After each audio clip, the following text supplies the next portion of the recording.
At the far end of town, where the grickle grass grows, and the wind smells slow and sour when it blows, and no birds ever sing, excepting old crows, is the street of the lifted Lorax. And deep in the grickle grass, some people say, if you look deep enough, you can still see today where the Lorax once stood, just as long as it could, before somebody lifted the Lorax away. What was the Lorax, and why was it there, and why was it lifted and taken somewhere from the far end of town where the grickle grass grows? The old Onceler still lives here. Ask him, he knows. You won't see the Onceler, don't knock at his door. He stays in his lurkin on top of his store. He lurks in his lurkum cold under the roof, where he makes his own clothes out of muffered moof. And on special dank midnights in August he peeks out of the shutters, and sometimes he speaks and tells how the Lorax was lifted away. He'll tell you, perhaps, if you're willing to pay. On the end of a rope he lets down a tin pail, and you have to toss in 15 cents and a nail and the shell of a great-great-great-grandfather snail. Then he pulls up the pail, makes a most careful count to see if you've paid him the proper amount. Then he hides what you paid him away in his snoove, his secret strange hole in his grubulous glove.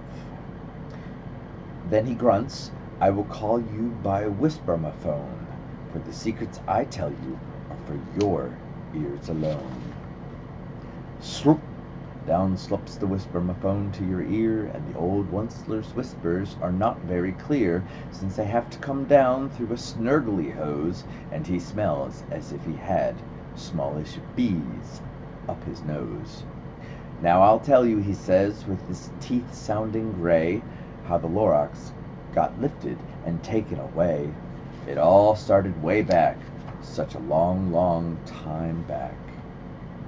Way back in the days when the grass was still green, and the pond was still wet, and the clouds were still clean, and the song of the swami swans rang out in space. One morning I came to this glorious place, and I first saw the trees, the truffula trees, the bright-colored tufts of the truffula trees, mile after mile in the fresh morning breeze. And under the trees I saw brown barbaloots frisking about in their barbaloot suits, as they played in the shade and ate truffula fruits. From the ripulous pond came the comfortable sound of the humming fish humming while splashing around. But those trees, those truffula trees! All my life I've been searching for trees such as these. The touch of their tufts was much softer than silk.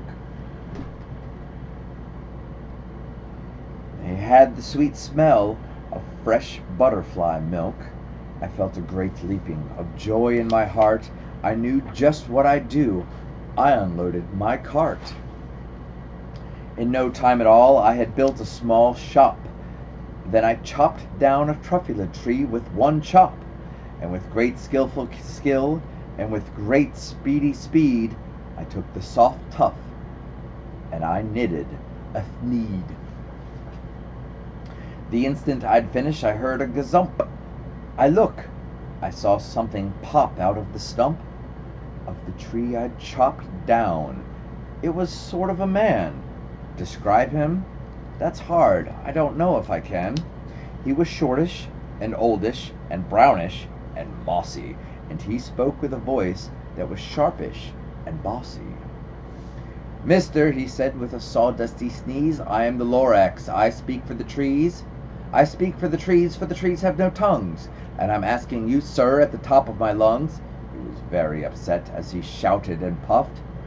What's that thing you've made out of my truffula tuft? Look, Lorax, I said, there's no cause for alarm. I chopped just one tree. I am doing no harm. I'm being quite useful. This thing is a thneed.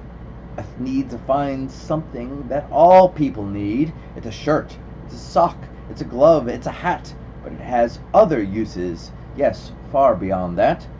You can use it for carpets, for pillows, for sheets, or curtains, or covers for bicycle seats. The Lorax said, "Sir, you are crazy with greed. There is no one on earth who would buy that fool Thneed." But the very next minute I proved he was wrong, for just at that minute a chap came along, and he thought that the Thneed I had knitted was great. He happily bought it for $3.98. I laughed at the Lorax. "You poor stupid guy. You can never tell what some people will buy." "I repeat," cried the Lorax, "I speak for the trees. I'm busy," I told him. "Shut up, if you please." I rushed across the room and in no time at all built a radio phone. I put in a quick call. I called all my brothers and uncles and aunts, and I said, "Listen here. Here's a wonderful chance for the whole Onceler family to get mighty rich. Get over here fast. Take the road Take the road to North Nitch. Turn left at Weehawken. Sharp right at South Stitch." And in no time at all in the factory I built, the whole Onceler family was working full tilt. We were all knitting Thneeds, just as busy as bees, to the sound of the chopping of truffula trees. Then, oh baby, oh, how my business did grow. Now chopping one tree at a time was too slow. So I quickly invented my super axe hacker, which whacked off 4 truffula trees at one smacker. We were making Thneeds 4 times as fast as before, and that Lorax, he didn't show up anymore.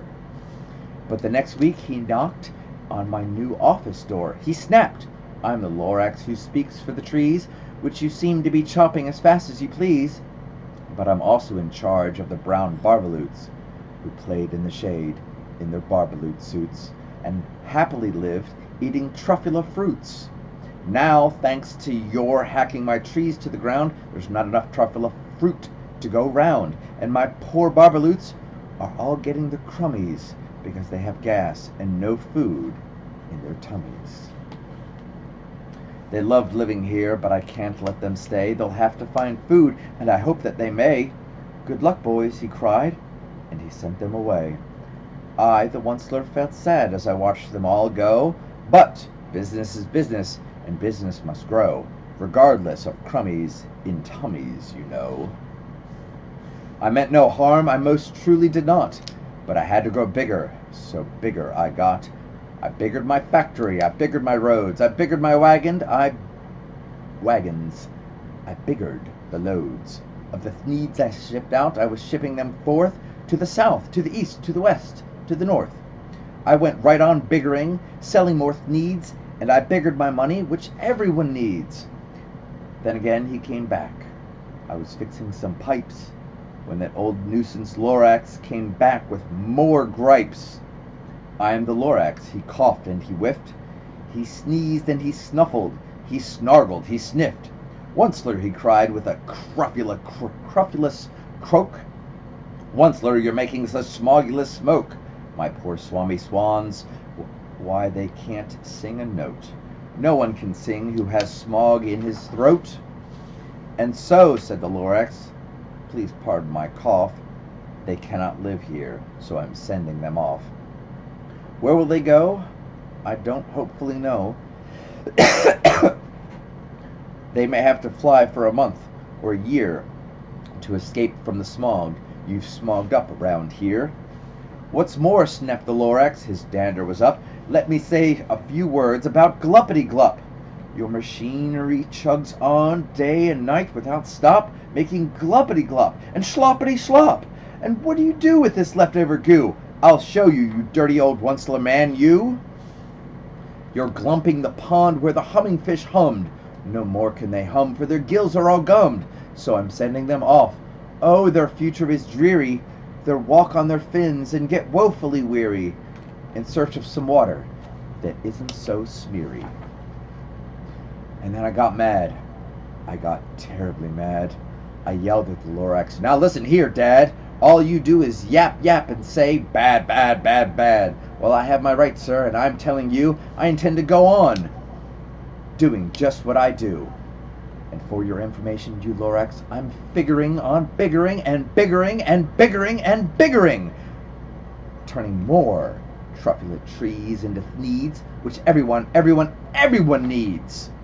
And at that very moment we heard a loud whack. From outside in the fields came a sickening smack of an axe on a tree. Then we heard the tree fall, the very last truculent tree of them all. No more trees, no more needs, no more work to be done. So in no time, my uncles and aunts, everyone, all waved me goodbye. They jumped into my cars and drove away under the smoke-smuggered stars. Now all that was left neath the bad-smelling sky was my big empty factory, the Lorax, and I. The Lorax said nothing, just gave me a glance, just gave me a very sad, sad backwards glance, as he lifted himself by the seat of his pants, and I'll never forget the grim look on his face when he hoisted himself and took leave of this place through a hole in the smog without leaving a trace. And all that the Lorax left here in this mess was a small pile of rocks with one word: unless. Whatever that meant, well, I just couldn't guess. That was long ago, but each day since that day I've sat here and worried away. Through the years, while my buildings have fallen apart, I've worried about it with all of my heart. But now, says the Onceler, now that you're here, the word of the Lorax seems perfectly clear. Unless someone like you cares a whole awful lot, nothing is going to get better.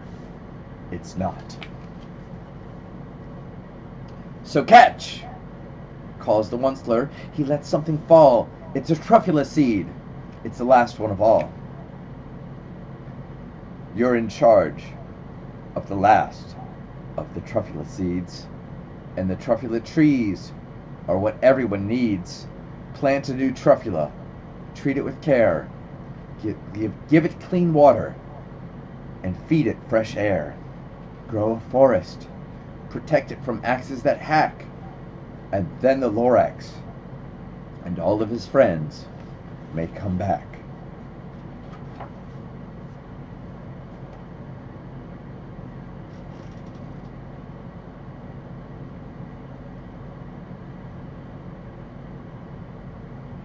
Double Hat Acorn.